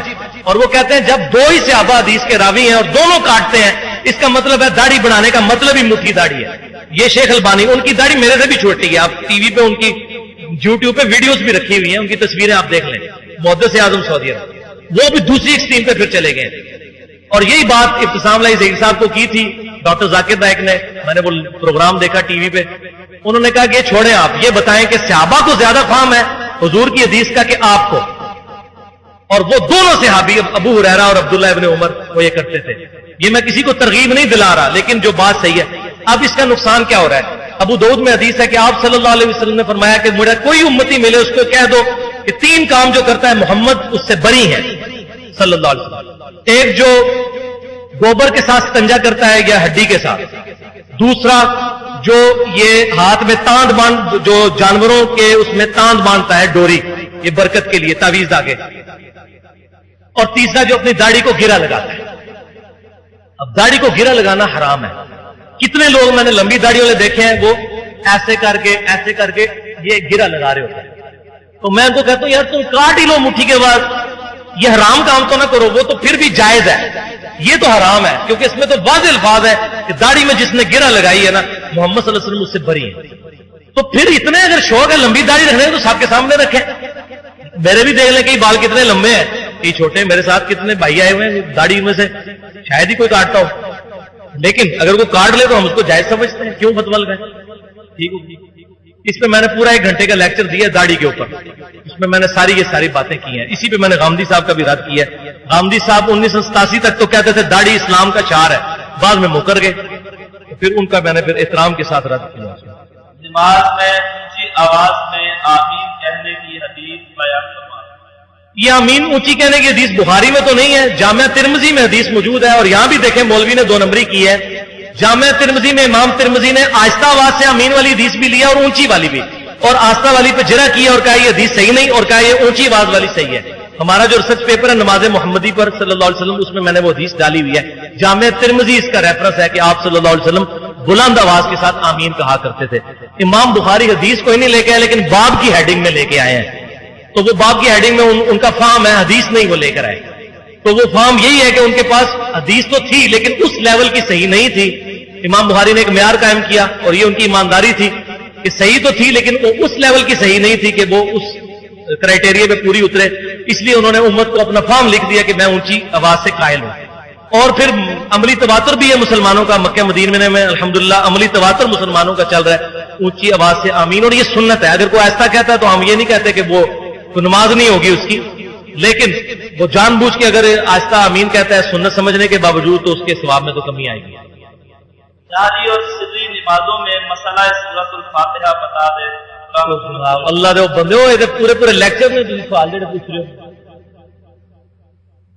اس میں ایک حدیث صحیح مسلم کی یاد رکھے جو اب میں دیکھ لیں داڑھی والے میں نے یہی حدیث کوٹ کی ہے کہ حدیث کا فہم سب سے زیادہ صحابی کو ہوتا ہے. حضرت ابو ہریرہ راوی ہے صحیح مسلم کی اس حدیث کے کہ اس کی نماز ناقص ہے جو فاتحہ نہیں پڑھتا. پھر ایک تابعی پوچھتا ہے کہ امام کے پیچھے نہیں پڑھا کرے. انہوں نے کہا ہاں پڑھو، کیونکہ اللہ تعالیٰ کہتا ہے میں نے نماز اپنے اور اپنے بندے کے درمیان برابر تقسیم کر لی ہے. میرا بندہ کہتا ہے الحمدللہ رب العالمین، میں کہتا ہوں میرے بندے نے میری حمد کی. اس طرح پوری لمبی حدیث. اس حدیث کے راوی ابو ہریرہ ہیں اور ابو ہریرہ کہہ رہے ہیں خود. اور یہ بھی یاد رکھیں ایک صحیح حدیث جامعہ ترمذی میں جابر بن عبداللہ کا قول ہے کہ امام کے پیچھے ہو تو پھر فاتحہ پڑھنے کی ضرورت نہیں ہے. تو قول اس طرح ہے کہ فاتحہ کے بغیر نماز نہیں ہوتی مگر یہ کہ امام کے پیچھے ہو. لیکن وہاں پر یہ کہ جابر بن عبداللہ فاتحہ خلف الامام والی حدیث کے راوی نہیں ہے. ابو ہریرہ راوی ہیں، لہذا جب 2 صحابہ کے اقوال آپس میں ٹکرائیں تو اس صحابی کو فوقیت ہوتی ہے جو حدیث کا راوی بھی ہو. لہذا ابو ہریرہ کو ہم یہاں بھی مانتے ہیں اور اس مسئلے میں بھی مانتے ہیں. سبحانک اللہم و بحمدک اشہد ان لا الہ الا انت استغفرک و اتوب